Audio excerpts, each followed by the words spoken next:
للہ وکفی وسلام علی عبادہ الذین اصطفی اما بعد فاعوذ باللہ من الشیطان الرجیم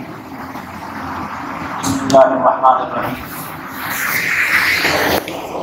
للرجال نصیب مما ترک الوالدان والاقربون وللنساء نصیب مما ترک الوالدان والاقربون مما قل منه او کثر نصیبا مفروضا صدق اللہ العظیم۔ یہ آیت سورہ نساء کی 7 نمبر آیت ہے، اور اس آیت میں اللہ تعالیٰ نے میراث سے متعلق ایک بات یہ بیان فرمائی ہے کہ جو مال والدین یا قریبی رشتہ دار چھوڑ کر جاتے ہیں اس میں مردوں کا بھی حصہ ہے،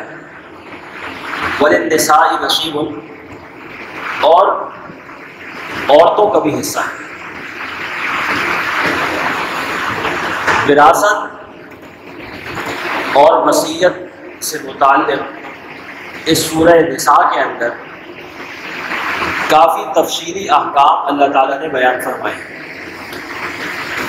کیونکہ وراثت بھی یہ ان معاملات میں سے ایک معاملہ تھا جو اسلام سے پہلے عربوں کے معاشرے میں اس کے اندر بہت ناانصافیاں اور بہت ظلم ہوا کرتے تھے۔ خاص طور پہ یہ بات عام تھی کہ وراثت میں مردوں کا تو حصہ ہوگا لیکن عورتوں کو وراثت میں سے حصہ نہیں ملتا تھا۔ اللہ تعالیٰ نے قرآن کریم میں اس بات کو بیان فرمایا کہ جس طرح وراثت کے مال میں مردوں کا حصہ ہے اسی طرح وراثت کے مال میں عورتوں کا بھی حصہ ہے۔ وہ حصہ کتنا ہے یہ تو اللہ نے آگے بیان فرمایا، وہ حصہ کم زیادہ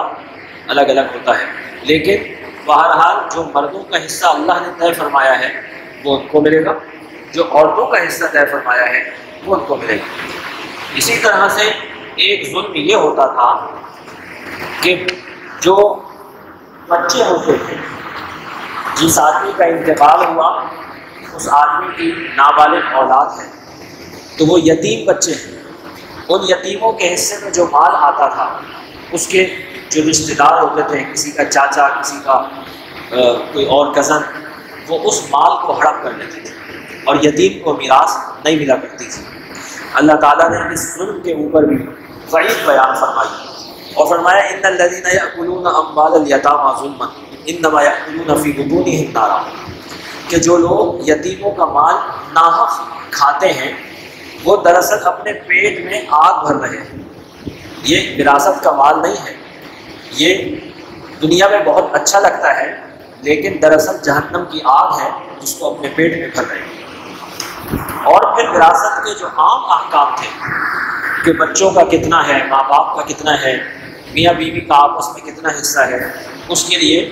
اگلی آیت میں یوصیکم اللہ فی اولادکم للذکر مثل حظ الانثیین، اللہ تعالیٰ نے باقاعدہ حکم بیان فرمایا وراثت کے اور حصے بیان فرمایا۔ تو اس سے معلوم ہوتا ہے کہ وراثت شریعت کے ان احکامات میں سے ہے کہ جس کی تاکید اللہ تعالیٰ نے قرآن کریم میں بہت خاص طور پہ فرمائی، اور جناب نبی پاک علیہ الصلوۃ والسلام نے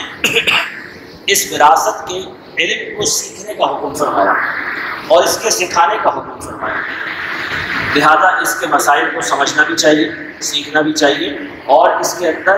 حصوں کی ادائیگی کا پورا اہتمام کرنا چاہیے۔ انسان کو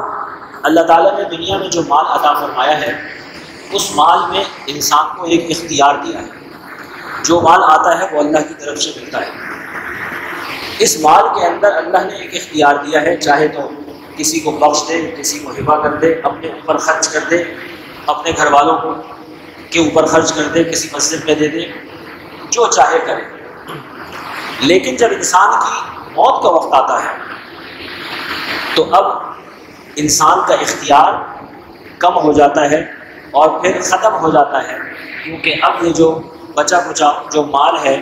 وہ مال اس کے ورثاء کا ہو جاتا ہے، اس میں اس کا اپنا اختیار باقی نہیں رہتا۔ چنانچہ یہ احادیث مبارکہ میں اس بات کو بیان فرمایا کہ انسان کہتا ہے کہ میرا مال میرا مال، حالانکہ اس کا مال کیا ہے؟ اس کا مال تو وہ ہے جو اس نے کھا لیا تو ختم کر دیا، یا پہن لیا تو پرانا کر دیا۔ انسان کا مال تو یہی ہے۔ یا کسی انسان نے اگر کوئی اللہ کے راستے میں صدقہ اور خیرات کیا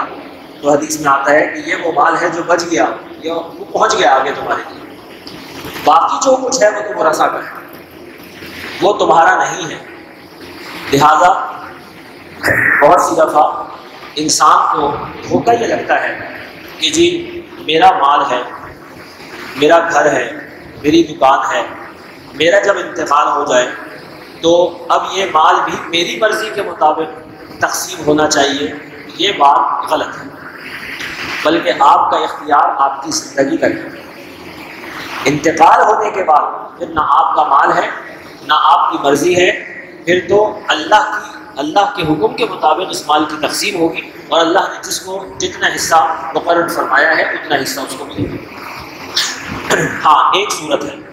اور وہ صورت اللہ تعالیٰ نے رکھی ہے کہ انسان اپنے مال کے بارے میں وصیت کر سکتا ہے کہ میرے انتقال کے بعد میرے مال میں سے اتنا اتنا مال یا فلاں فلاں چیز یہ فلاں فلاں جگہ پہ خرچ کر دی جائے یا فلاں کو دے دی جائے۔ لیکن اس وصیت کو بھی محدود کر دیا گیا ہے، اس وصیت کا دائرہ کار محدود کر دیا گیا ہے دو شرائط کے ساتھ۔ نمبر ایک، وصیت 1/3 مال سے زیادہ نہیں ہو سکتی۔ ایک آدمی کے پاس اگر 3 کروڑ روپے کی جائیداد ہے اور وہ کہتا ہے کہ میری جائیداد میں سے آدھا حصہ فلانے کو دے دیا جائے، تو آدھے میں وصیت نافذ نہیں ہوگی، بلکہ زیادہ سے زیادہ 1/3 کی حد تک یعنی 1 کروڑ تک وصیت نافذ ہوگی، اس سے زیادہ میں نافذ نہیں ہوگی۔ نمبر 1۔ اور دوسری شرط کیا ہے کہ لا وصیت لوارث، کسی وارث کے لیے وصیت نہیں ہو سکتی۔ یعنی جن لوگوں کے حصے اللہ تعالیٰ نے قرآن کریم میں بیان فرما دیے ہیں کہ اس کو تو تمہارے وراثت میں سے حصہ ملے گا، اس آدمی کو بس اس آدمی کے حق میں آپ وصیت نہیں کر سکتے۔ جیسے ایک آدمی دنیا سے جانے کے بعد کی وصیت کرتا ہے کہ میرے انتقال کے بعد میرا جو یہ مکان ہے یہ میری بیوی کو دے دیا جائے۔ اب یہ وصیت کر دی اس نے، تو بیوی آلریڈی وارث ہے، پہلے سے ہی وارث ہے، اس کو حصہ ملے گا وراثت کا۔ جب حصہ ملے گا تو وصیت اس کے حق میں نافذ کی ہوگی۔ یہ جو دونوں شرطیں ہیں وصیت کی، نمبر 1 وارث کے حق میں نہ ہو، اور نمبر 2 1/3 سے زیادہ نہ ہو۔ اگر باقی ورثاء بالغ ہو، عاقل اور بالغ ہو، اور وہ اپنی رضامندی اور خوشی سے اس وصیت کو عمل کرنا چاہیں تو اس کی اجازت شریعت نے دی۔ مثال کے طور پہ ایک آدمی نے وصیت کی کہ جی میرے انتقال کے بعد میرا یہ مکان میری بیوی کو دے دیا جائے۔ اب جب انتقال ہوا تو یہ بات ورثاء کے سامنے آئی، تو اب حکم تو یہ ہے کہ یہ وصیت چونکہ وارث کے لیے ہے، لہذا یہ وصیت شریعت کی نظر میں لازم نہیں ہے۔ لیکن جو باقی ورثاء ہیں وہ یہ کہتے ہیں کہ بھائی ابا جان نے یہ وصیت کی تھی اور ہم اس پہ تیار ہیں، اگرچہ یہ نافذ نہیں ہے، لازم نہیں ہے، لیکن ہم اس کی اجازت دیتے ہیں، میری طرف سے اجازت ہے، دوسرا کہتا ہے میری طرف سے بھی اجازت ہے، تیسرا، اور یہ اپنی رضامندی اور خوشی سے وہ اس کو نافذ کرتے ہیں، تو اس کی اجازت ہے، وہ ہو سکتا ہے، لیکن یہ ورثاء کی رضامندی پر۔ اسی طرح ایک آدمی نے 1/3 سے زیادہ کی وصیت کی، 1/3 کی حد تک تو لازم ہوگا، لیکن اس سے زیادہ ورثاء کی ثوابدید پہ ہوگا، وہ چاہیں گے تو ہوگا، نہیں چاہیں گے تو نہیں۔ 2 باتیں ہو گئی۔ تیسری بات یہ سمجھیے کہ جو بھی زندگی کے اندر انسان کے پاس مال ہوتا ہے، بہت سی دفعہ انسان یہ چاہتا ہے کہ میں زندگی میں اس کو تقسیم کروں، تو لوگ یہ سوال کرتے ہیں کہ زندگی میں وراثت کیسے تقسیم ہوگی، یا اولاد ہے تو وہ اپنے باپ سے مطالبہ کرتی ہے کہ ابا جان آپ وراثت تقسیم کر دیں، ایسا نہ ہو کہ آپ کے بعد جھگڑے ہوں۔ تو یاد رکھیے گا، وراثت صرف مرنے کے بعد ہوتی ہے، زندگی میں وراثت نہیں ہوتی۔ زندگی میں جو ہوگا تو گفٹ ہوگا، جو ہوگا تو ہبہ ہوگا۔ وراثت وہ ہوگی جب انسان کی آنکھ بند ہوگی تو اس کی ملکیت میں جو کچھ ہے، چاہے وہ 10 روپے ہیں اور چاہے وہ 10 کروڑ ہے، وہ جو کچھ بھی ہے وہ اس کی وراثت ہے۔ تو ایک آدمی نے اگر اپنی بعض جو اس کی جائیدادیں تھیں وہ فرض کریں اس نے ساری تقسیم کر دی اور اس کے پاس صرف تھوڑا سا کیش یا نقدی رہ گئی، 1,00,000-2,00,000 روپے، جب اس کا انتقال ہوگا تو اس کی وراثت یہی 1,00,000-2,00,000 روپے، کیونکہ اس کی ملکیت میں کچھ تھا ہی۔ تو زندگی میں جو تقسیم ہوگا وہ وراثت نہیں ہے، وہ گفٹ ہے، وہ ہبہ ہے۔ اور گفٹ اور ہبہ کا اصول یہ ہے کہ اگر زندگی میں کوئی آدمی اپنی اولاد میں تقسیم کرنا چاہے تو اس کا حکم یہ ہے کہ اپنی اولاد کو برابر کرے، اپنی ساری اولاد میں برابر تقسیم کرے، چاہے وہ بیٹے ہوں اور چاہے وہ بیٹیاں ہوں۔ انتقال کے بعد وراثت جب تقسیم ہوتی ہے تو لڑکوں کا حصہ ڈبل ہوتا ہے لڑکی کے مقابلے میں، لیکن زندگی میں اگر دیں گے تو برابر برابر دینا چاہیے، بہتر اور افضل یہی، کیونکہ اولاد کی نسبت سے رشتہ آپ کا سب سے برابر ہے، لہذا کسی کو کم کسی کو زیادہ نہیں کرنا چاہیے۔ البتہ اگر کوئی آدمی کم زیادہ کرنا چاہے تو حصہ وراثت کے بقدر لڑکی کا آدھا اور لڑکے کا ایک اس طرح سے کر سکتا ہے۔ اور دوسری صورت یہ ہے کہ اولاد میں سے کسی اولاد کے پاس ماشاءاللہ اچھی ضروریات کا انتظام ہے اور دوسروں کے پاس نہیں ہے، وہ ضرورت مند ہے تو اس کی ضرورت کی وجہ سے اس کو تھوڑا زیادہ دینا چاہتا ہے۔ ایک اولاد ایسی ہے جو خدمت گزار ہے، فرما بردار ہے، اور ایک نافرمان ہے تو خدمت کرنے والے کو تھوڑا زیادہ دینا چاہتا ہے۔ ایک اولاد ہے جس کے آل و عیال زیادہ ہیں اور دوسرے کے آل و عیال اور ضروریات زیادہ نہیں ہیں تو اس لیے اس کو زیادہ دینا چاہتا ہے، تو اس وجہ سے بھی تھوڑا بہت اوپر نیچے کر سکتا ہے، اس کی اجازت ہے۔ اگلی بات یہ ہے کہ زندگی میں حصہ وراثت کو بانٹنے کا مطالبہ کرنا یہ کسی کو حق نہیں ہے، اولاد کو یہ حق نہیں ہے۔ بہت سے لوگ اپنے ماں باپ سے لڑتے جھگڑتے ہیں اور ایسے کیسز آئے دن سننے میں آتے ہیں کہ جی وہ بچہ کہتا ہے کہ ابا جان آپ میرا حصہ دے دیں اور میں تو جا رہا ہوں۔ یاد رکھیے جب تک باپ زندہ ہے تو وہ اس کا مال ہے، وہ اس کی وراثت نہیں ہے، وہ آپ کا حق بھی نہیں ہے، آپ کو مطالبے کا حق نہیں ہے، اس کی مرضی ہے پر وہ آپ کو دینا چاہے زندگی میں دے دے، ابھی وراثت ہوئی، ابھی تو ہوگا گفٹ ہبہ۔ اور جس طرح گفٹ میں آپ کسی سے مطالبہ نہیں کر سکتے اسی طرح یہاں پر بھی آپ مطالبہ نہیں کر سکتے، آپ زیادہ سے زیادہ مشورہ دے سکتے ہیں، اگر آپ سے کوئی مشورہ مانگے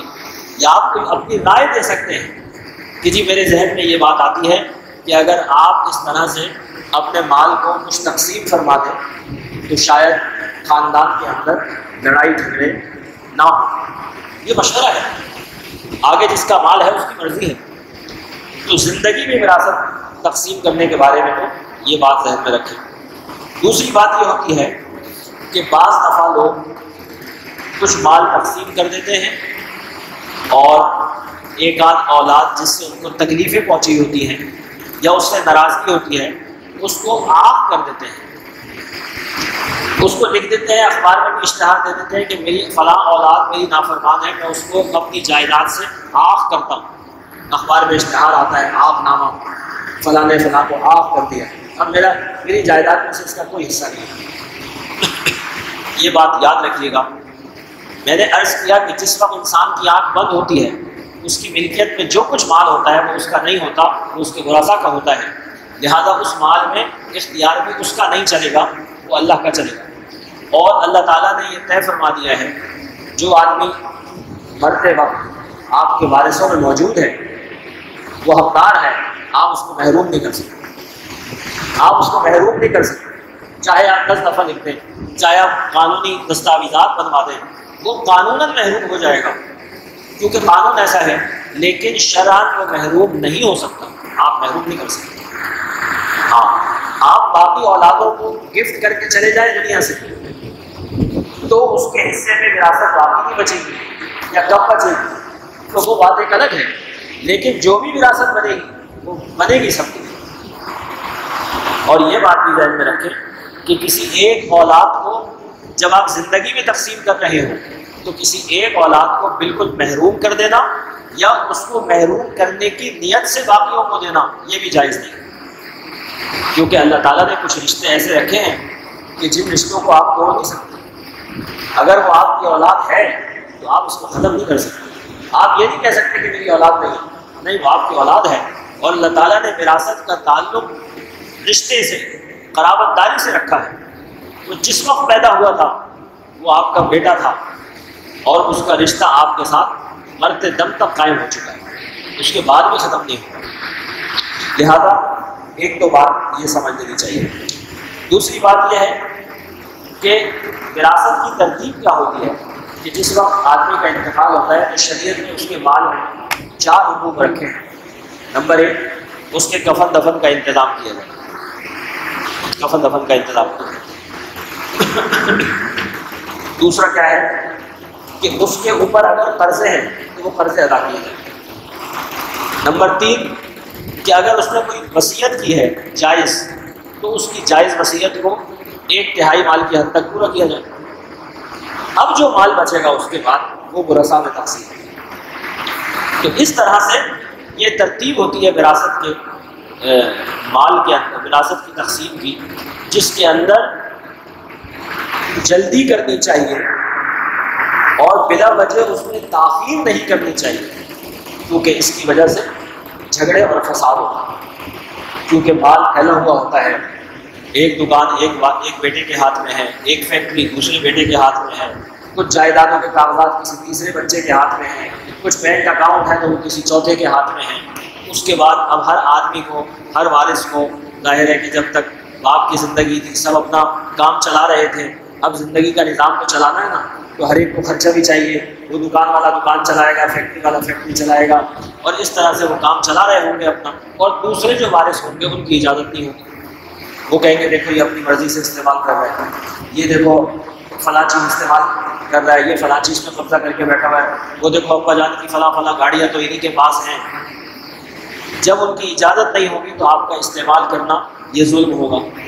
آپ کا خرچ کرنا یہ ناانصافی ہوگی، آپ گنہگار ہوں گے۔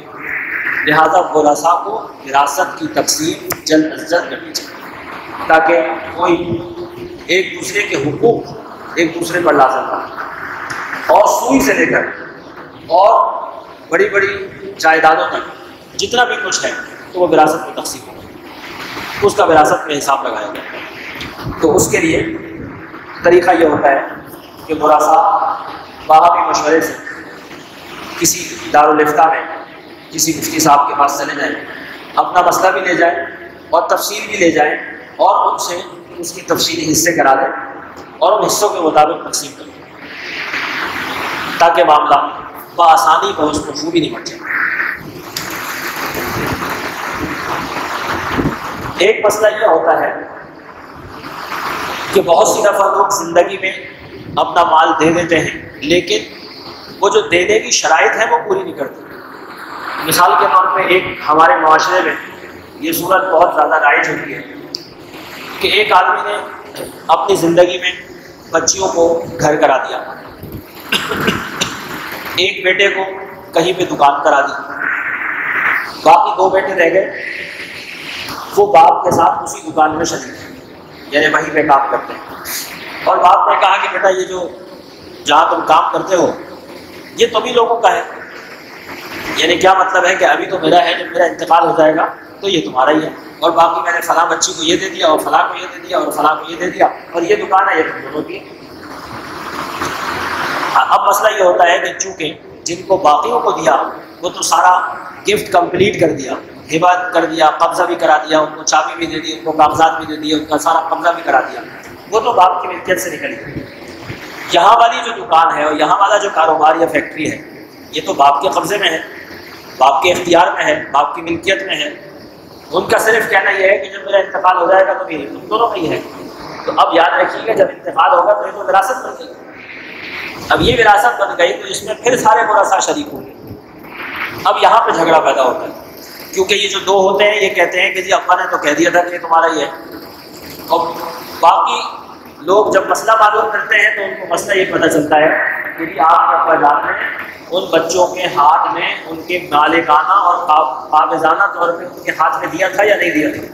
نہیں جی، ایسا تو نہیں دیا تھا. کیا جب ایسا نہیں دیا تھا تو وہ تو ابا کی ملکیت تھی، اور جب ابا کی ملکیت تھی تو انتقال کے بعد وہ ابا کی جائیداد بنی، اور جب جائیداد بنی تو اس میں صرف یہ دو نہیں ہوں گے بلکہ اس میں سارے کے سارے شریک ہوں گے. اب یہ دونوں لڑتے ہیں اور یہ کہتے ہیں کہ جی ہم نے تو دیکھو ساری زندگی محنت کی اور ہماری کمائی سے تو آپ کو گھر ملے، ہماری کمائی سے تو آپ کو دکانیں ملی، اور یہ ہمارے ہاتھ میں جو آنا تھا یہ بھی اب آپ لوگ لے کے چلے جاؤ.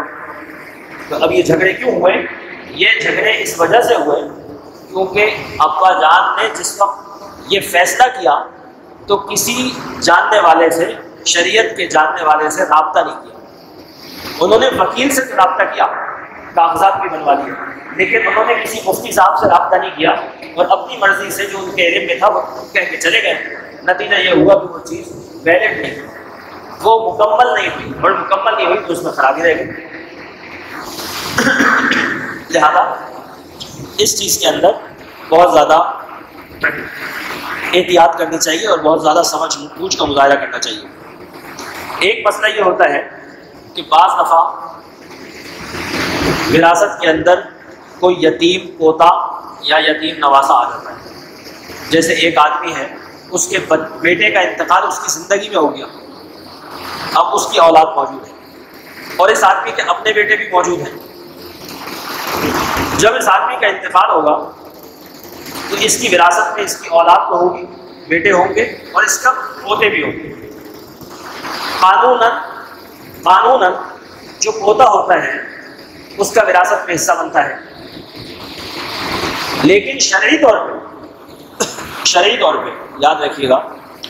کہ جس اولاد کا انتقال پہلے ہو جائے تو اس کی جو اولاد ہوتی ہے وہ اپنے دادا یا اپنے نانا کی وراثت میں حصے دار نہیں ہوتی اگر اس کی اپنی حقیقی اولاد موجود ہے. تو اب یہاں پہ قانون اور شریعت کے باہمی تھوڑا سا ٹکراؤ ہو جاتا ہے. لہذا شریعت نے ایسے یتیم بچوں کی ان کا خیال رکھنے کی ترغیب تو دی ہے، اور اس بات کی ترغیب دی ہے کہ آپ وراثت کی تقسیم میں ان کا بھی خیال کریں. لیکن یہ ورثاء کے لیے ترغیب ہے، اگر وہ کریں گے تو ثواب ہے، ان کی طرف سے گفٹ ہے، ہبہ ہے، لیکن لازم نہیں. لہذا یتیم پوتا یا یتیم نواسا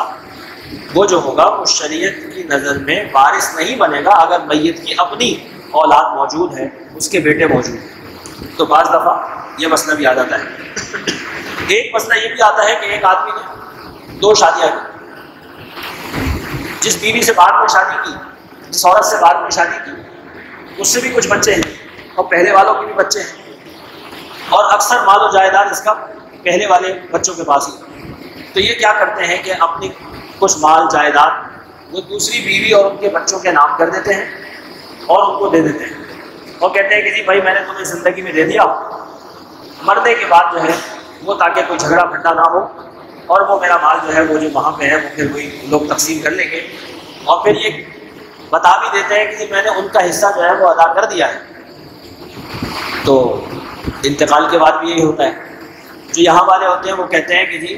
ابا جان نے آپ کا تو حصہ زندگی میں ہی دے دیا تھا، آپ کا تو اب کوئی حصہ نہیں ہے، جو حصہ ہے وہ تو ہمارا ہے. تو آپ کو اصول ذہن میں آ گیا ہوگا کہ جو انہوں نے زندگی میں دیا وہ تو گفٹ ہو گیا، اس کا وراثت سے کوئی تعلق ہی نہیں ہے. جب اس کا انتقال ہوگا اس کی ملکیت میں جو کچھ ہوگا وہ اس کے ساتھ ورثہ میں تقسیم ہوگا، چاہے زندگی میں کروڑوں دے دیے ہوں، اس سے اس کا کوئی تعلق نہیں. یہ بہت سارے لوگ یہ غلطی کرتے ہیں. بہت سی دفعہ ایسا بھی ہوتا ہے کہ اگر میت کا کسی کا انتقال ہوا اور انتقال کے بعد اب اس مال میں سے اخراجات ہو رہے ہیں اور وہ کہتے ہیں مثال کے طور پہ مشترکہ وہ ہے، ابھی انہوں نے تقسیم نہیں کیا، اب ایک بھائی کی شادی ہے، اس شادی کے لیے 10 لاکھ روپے نکال لیے، کسی کا علاج معالجہ ہے اس کے لیے 5 لاکھ روپے نکال دیے، کوئی گاڑی خریدنی ہے اس کے لیے 20 لاکھ روپے نکال لیے. یہ مشترکہ ترکے میں سے اخراجات ہو رہا ہے، وہ کہتے ہیں کہ آپس میں رضامندی سے کر رہے ہیں. یاد رکھیے گا اگر ورثاء کے اندر کوئی نابالغ ہے تو اس کی اجازت معتبر نہیں ہے، اس کے حصے میں سے آپ کوئی خرچہ نہیں کر سکتے، چاہے وہ اجازت دے دے. نابالغ کی اجازت اس معاملے میں بالکل معتبر نہیں ہے۔ لہذا آپ نے مشترکہ ترکے میں سے اگر کوئی خرچہ کرنا ہے، کوئی صدقہ کرنا ہے، کسی مسجد میں پیسے دینے ہیں، کسی کو گفٹ کرنا ہے، کسی غریب کی مدد کرنی ہے، سارے ورثہ اجازت دے دیں۔ اگر کوئی نابالغ ہے اس کے حصے میں سے اجازت معتبر نہیں ہوگی، بلکہ جو بالغ ورثہ ہیں ان کے حصوں میں سے کمی ہوگی، نابالغ کا حصہ پورا پورا رکھا جائے گا۔ تو اس بات کو ذہن میں رکھنا چاہیے اور کوشش یہ کرنی چاہیے کہ جو وراثت کے معاملات ہیں ان کو خوش اسلوبی سے اور جلد از جلد پورا کیا جائے، تاکہ انسان کے ذمے دوسرے لوگوں کے حقوق نہ آئیں، اور انسان جب دنیا سے جائے تو صاف ستھرا ہو کے جائے، اس کے اوپر کسی کا کلیم نہ ہو، بہنیں یہ نہ کہہ رہی ہوں کہ جی بھائیوں نے ہمارا حصہ نہیں کیا، اور ایک بھائی یہ نہ کہہ رہا ہو کہ جی فلاں بھائی نے تو فلاں فلاں چیزیں قبضے میں کر لی۔ لوگ آج 20 30 سال بعد تک بھی اپنی وراثت کے معاملات کو روتے رہتے ہیں اور کہتے رہتے ہیں کہ جی فلاں نے ہمارے ساتھ انصاف نہیں کیا۔ تو ہم اس طرح کر کے کیوں جائیں دنیا سے کہ لوگ ہمارے بارے میں یہ کہہ رہے ہوں کہ آپ اس آدمی نے وراثت کا مال کھایا ہے یا اس آدمی نے انصاف نہیں کیا۔ آپ کسی تیسرے کو بڑا بنائیے اور اس کے سامنے اپنا مسئلہ رکھیے، اور جو فیصلہ ہو وہ فیصلہ سب کو منظور ہونا چاہیے۔ الگ الگ فتوے نہیں لینے چاہیے، ورنہ اس سے ہوتا یہ ہے کہ ایک آدمی جا کے اپنی مرضی کا سوال پوچھتا ہے اور اس کو جواب مل جاتا ہے، اور دوسرا آدمی دوسری جگہ سے ایک دوسرا سوال پوچھتا ہے اور اس کو دوسرا جواب ملتا ہے، پھر یہ دونوں آپس میں لڑتے ہیں کیونکہ سوال صحیح نہیں ہوتا اور کسی کے سوال میں پوری بات نہیں ہوتی۔ اگر سوال ایک ہوگا تو جواب بھی ایک آئے گا۔ تو اس لیے اپنے معاملات کو صحیح طریقے سے حل کرنے کی کوشش کرنی چاہیے۔ اللہ تعالیٰ ہم سب کو عمل کی توفیق عطا فرمائے۔ وآخر دعوانا الحمدللہ رب العالمین۔ اللہم لک الحمد کما ينبغی لجلال وجهک وعظیم سلطانک۔